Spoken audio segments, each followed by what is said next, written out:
Hey, Samim here from Sift.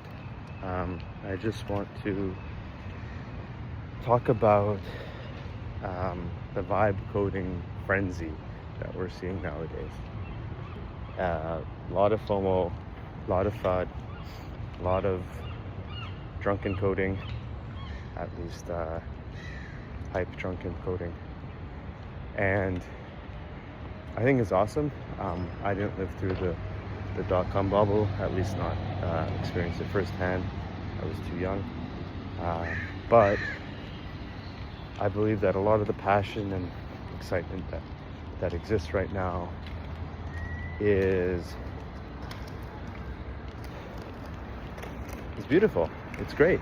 It's not something I want to bash. It's something that I actually want to help protect and make more sustainable by trying to maybe like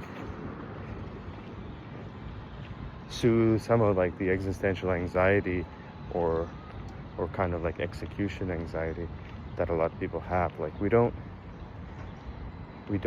have to compare ourselves to other founders. People are constantly posting on LinkedIn or wherever, like, oh look, 0 to 1 million ARR in like one day. But it's apples to oranges. You don't know their story. A lot of times these companies have connections. They have portfolio company that they can kind of sell directly into, or they're part of like a big accelerator cohort, and they all kind of like dog food each other's stuff. And that's their advantage, and that's great, and good for them. But it's not your path, or at least maybe it's not your path. If that's your path, great. But I'm sure there's comparisons happening even inside those cohorts too, right? But instead, I think that what I found to work for me, or what I think is a much more sustainable path, is just focusing on yourself and focusing on founder market fit, in the sense of where do you fit in this market. I think the days of like a single unicorn taking over a market and dominating are coming to an end. I think that we are entering a much more fragmented economy across all markets, or at least most markets, and there's plenty of pie to go around for all these different founders. So these founders who are out there crushing it and making millions of dollars in ARR, and you're constantly checking their web traffic of your competitors, are a huge distraction. Like, you don't need to worry about that. You're talking about a market that has maybe 1% or 2% penetration in terms of like this disruptive technology or whatever the innovation angle is that you're talking about doing, and you're focusing on that 1 or 2% that this competitor got, or that these competitors are after so far, and you're ignoring the 99% that hasn't adopted yet, and who maybe isn't right for that customer, and who maybe is more interested in what you're building, right? And so think about it in terms of people. Just think about it in terms of people. Don't think about it even in terms of any technology. Assume that the software is commodified, assume the technology is commodified, assume the intelligence is commodified. Anyone can build anything, or at least eventually, soon, that'll be the case. People will buy from other people that they like. People will do business with people that they like. That's a, age-old kind of like axiom. Sorry if it's loud. And those people that like you will like you for who you are, or for what your values are, or for your unique style and identity is, and how that translates into the product you make, into the brand that you make, into the customer service you offer, into the offerings that you sell, into the unique angle you take on product or UX. Like, there's a million variables here that can be tweaked, and there's just as much room for you in a market as you can see in other mature markets that are driven largely by taste, or largely by customer choice, that are commodified. Think about it. You go to a grocery store.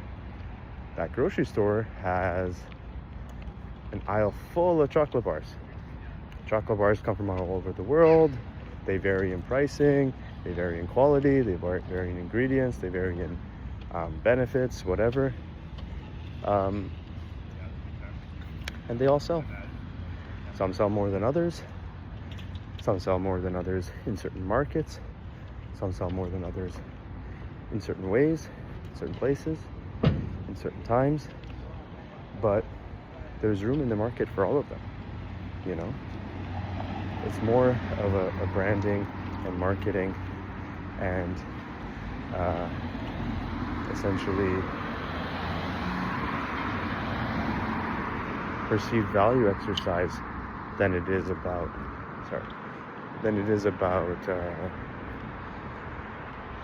what the specific specifications of like your chocolate alkalization process are.